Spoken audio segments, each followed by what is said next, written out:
I wasn't really expecting much the day I met Danny. I got out of my car thinking it was just another Thursday.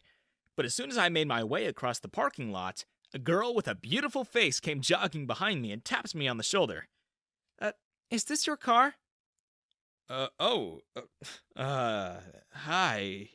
Yeah, why? Am I blocking yours or something? No. I just wanted to say the car looks sick. I've always wanted one. No, don't get one. They're too expensive to maintain. You're not so bad looking yourself. I blushed. I'd never had a girl say that to me before. I held out my hand and she shook it. I'm Paul. You come here often? Danny. Yeah, I come here as much as I can. It's the only place I can get my makeup and my lotions. Especially the body butter. I'm allergic to most things, but their stuff here is expensive, but so worth it. Say, after you do your shopping, do you want to go out somewhere? Wow. Sure. Danny took my phone number and promised she'd call me as soon as she got home. I went into work and thought nothing else about it. I was just excited that a girl asked me out. It was about 5 minutes into my shift when I got into trouble. I looked up from my screen and smiled at the next customer. She shrieked and I felt a slap on my face. You bag groceries? Hey, Danny. Why did you slap me? She started screaming and hurling insults at me, calling me poor, and how dare I ask for her number when I was just some low-income nobody, and that she was going to report me for using somebody else's car and tricking people into believing I was rich. Honestly, I was so confused by what was happening. I didn't know how to react. I apologized to her, but by then, she had made such a scene that people in the store were watching us. The floor manager was teetering anxiously nearby, unsure whether to intervene or not. I signaled to her that I could handle it.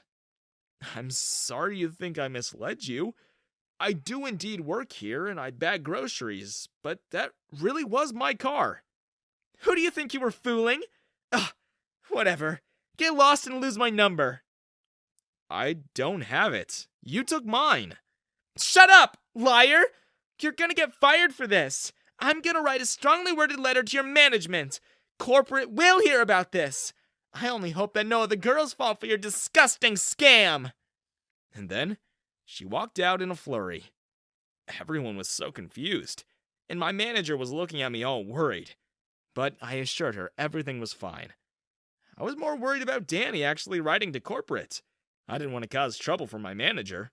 And besides, I'd be the laughingstock of my family if they hear about what happened. It'd be like that time Uncle Joe got stuck in a chicken coop for 3 days. I'll be the punchline to every joke on Thanksgiving and Christmas. Danny avoided me whenever she would go to the store. She made sure she went to the cashier furthest from me, and she would glower at me from 100 feet away. One time, she even demanded to see the manager, asking why I wasn't fired yet. Meanwhile, back at home, my dad, my cousins, and my brothers never made me forget that some girl shouted at me and called me a low-income nobody in front of everyone. But life went on, and I soon forgot about her. Until about a month later, while I was having dinner with someone I met online. Emmy was even more beautiful than Danny, and we met by total accident.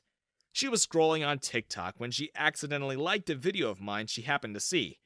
Then she panicked and sent me a 250-word-long message explaining what happened, and I found that to be so adorable I asked her out. To my surprise, she said yes. I wanted to impress her, so I brought her to the best restaurant in town. But as we were tucking into our appetizer, someone came towards us and slammed her palm on the table. Danny looked me straight in the eye and her nose was flaring in fury. But what are you doing here? Excuse me, miss, is this guy bothering you? What do you mean? You can't just go into places and beg people for money. Don't your bosses pay you enough? Now you gotta bother people who are trying to have a meal? You don't belong here. Get out! This place is for rich people! She shouted at me for everyone to hear. She was so loud that even the manager came to see what the trouble was. Danny mistook the man as a waiter and she yelled at him too. Waiter! I demand you throw this beggar to the streets at once! The manager just looked at her, shocked. Then he looked at me, as if unsure what to do. I wrinkled my nose at him and smiled. It's okay, she doesn't know. Don't you talk to him like he's your equal! Go beg for coins somewhere else and leave this nice lady alone! At that point, Emmy couldn't contain herself any longer. She burst out laughing so hard she doubled up, clutching her tummy as she tried to catch her breath. Who do you think he is? Do you know who you're talking to? Yes, I know exactly who I'm talking to. He bags groceries at the nearby store. He almost fooled me too. If he's somehow made you think that he's rich, just know that he might be trying to scam you. I think that's how he picks up girls. He borrows someone's Lambo and rides around in it. But the reality is, he's nothing but a poor, minimum-wage sewer rat! At this point, everyone in the restaurant began to stand up to watch the show. The manager was sweating buckets. Ma'am, please, calm down. If you want to follow me, I can show you to your table. I couldn't help but chuckle. She had no idea. You do realize you're talking to the person who owns this establishment, right? Well, I'm sorry for causing a stir, miss. I promise I'm just trying to protect you and your fine restaurant. Oh dear, this place isn't mine. It's his. Danny blinked 5 times, very, very slowly, as if she was trying to process the information. And failed. This restaurant? Owned by this... He's the heir to the Wentworth fortune. The Wentworth chain of high-end grocers? I mean, you should really pay attention to the people you're being rude to. Calling them sewer rats when you're dressed head to toe in fake clothes. Fake? How dare you! Your Chanel jacket says gun hell. Your dress is a clear knockoff because that stitching is sloppy. The diamonds on your wrist are made of cubic zirconia, and the shoes are probably the most expensive thing you have. But they're also made by children in Bangladesh, and I know exactly which knockoff store you got them from, because I tried to shut that store down only a few weeks ago. And your bag's just as fake as your hair color. How would you know that? Because I have the same bag right here, and this one's genuine. I couldn't help it. I laughed out loud. She's telling the truth. I actually own this place. My father's a bit old school.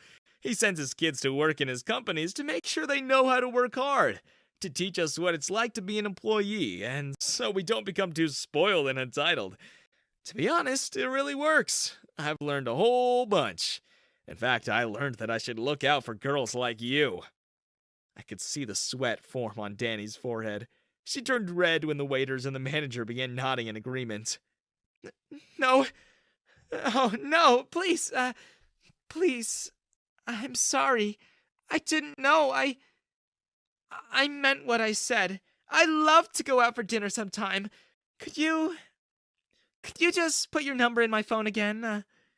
People were starting to laugh and point at her. An influencer in the back began filming. I nodded at the manager. Harry, if you don't mind, would you kindly escort Mrs. Danny here outside? And make sure to post a photo of her by the window for everyone to see. And type in bold letters that she is not welcome in this restaurant or in any one of our stores in every country where we operate, because she's a shameless gold digger.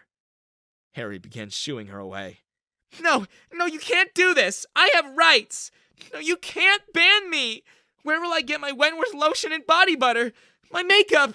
I need my makeup. You can't do this to me. Oh, I can. And I have. I suggest you go looking for your makeup in the knockoff stores. Most of your stuff's already fake anyway. As Danny was pushed out of the doors, the whole restaurant erupted in applause, and I continued to have a very pleasant date, which turned out to be even more enjoyable thanks to what happened. Emmy and I have been going out for 6 months now. I didn't see or hear from Danny again. She was banned from coming any closer than 100 feet of our stores. I did see her on a tabloid once. She was suing a knockoff store for selling her fake Wentworth makeup and lotions. It made her face swell up and her lips, and one of her eyelids never went back to their normal size. She kinda looked like a bloated fish. Emmy finally got that knockoff shop closed down thanks to that article. So, in a way, Danny kinda helped Emmy too. Only she's not reaping any of the rewards. Just the consequences of her judgmental, elitist attitude. If you're watching this, Danny, just know that we still laugh about you to this day, and we have your swollen face framed. We display it on top of our fireplace every Christmas.